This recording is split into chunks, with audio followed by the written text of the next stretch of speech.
আসসালামু আলাইকুম গাইস, কেমন আছেন আপনারা? Welcome to my daily blog. আশা করি ভালো আছি। সকাল সকাল উঠে আজকে ভাত রান্না বসিয়ে দিলাম, যেহেতু আমার হাজব্যান্ডের আজকে পরীক্ষা ছিল। তো এই জন্য জলদি রান্না করে ফেললাম, সকালে নাস্তা আর করলাম না, তাই ভাত বসিয়ে দিলাম। আজকের আজকে আমি রান্না করে নিচ্ছি শাক আর ডিম ভুনা শর্টকাটে, যেহেতু আমার হাজব্যান্ড পরীক্ষা দিতে যাবে, তো আমি আমার আম্মুর বাসায় যাব। তো এখান থেকে তো অবশ্যই খাবার টাবার আম্মু বললো যে রান্না করতে, না তেমন কিছু সে রান্না করে রেখে দিছে আমাদের জন্য। তো প্রথমেই আমি ডিম ভুনার জন্য ডিম সিদ্ধ করে নিছি।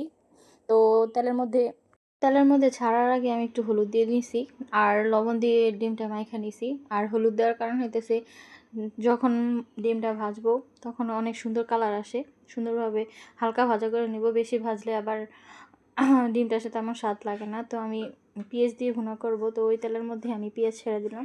পেঁয়াজটা ভাজা ভাজা করে নিব, একদম লাল করব না, হালকা ভেজে নিব। এভাবে খেতে অবশ্যই ভালো লাগে, আপনারাও ট্রাই করবেন ইনশাআল্লাহ। ঢাকা দেওয়ার পরে আবার একটু উঠায় ভাজা ভাজা করে নেব।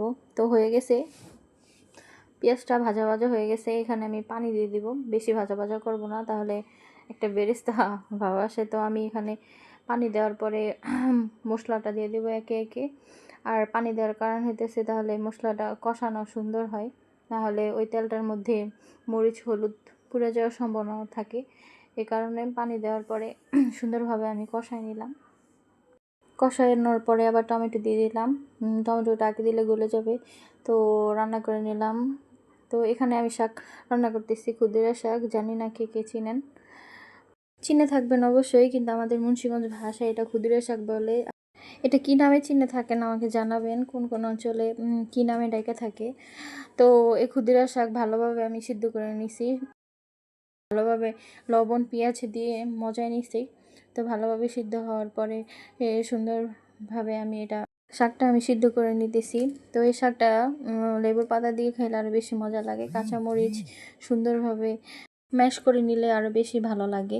তো আমি ভালোভাবে সিদ্ধ করে নিব। তারপর ম্যাশ করার পরে আমি ওই পাত্রেই পেঁয়াজ রসুন ও তেলের মধ্যে দিয়ে ভাজা ভাজা করে নেব সুন্দরভাবে। অতিরিক্ত ভাজা করব না, একটু লালসা লালসা করে তারপর আমি শাকটা দিয়ে দিব।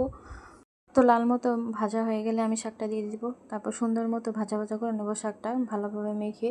এর ভিতরে মজাটা ডিপেন্ড করে, স্বাদ হয় ভালোই, আমার কাছে ভালোই লাগে। এই শাকটা আমার খুবই পছন্দের, আমার প্রিয়। সবসময় পাওয়া যায় না, সব সিজনেও পাওয়া যায় না। তো আমার খেতে ভালোই লাগছে, আপনারাও করে ট্রাই করে দেখবেন, ইনশাআল্লাহ ভালো লাগবে। আজকে আমার এই রেসিপি ছিল। তো আপনাদের ভালো লাগলে অবশ্যই লাইক কমেন্ট শেয়ার করবেন, আমার পাশে থাকবেন পেজ ফলো দিয়ে। তো আল্লাহ হাফেজ, ভালো থাকবেন, বাই বাই।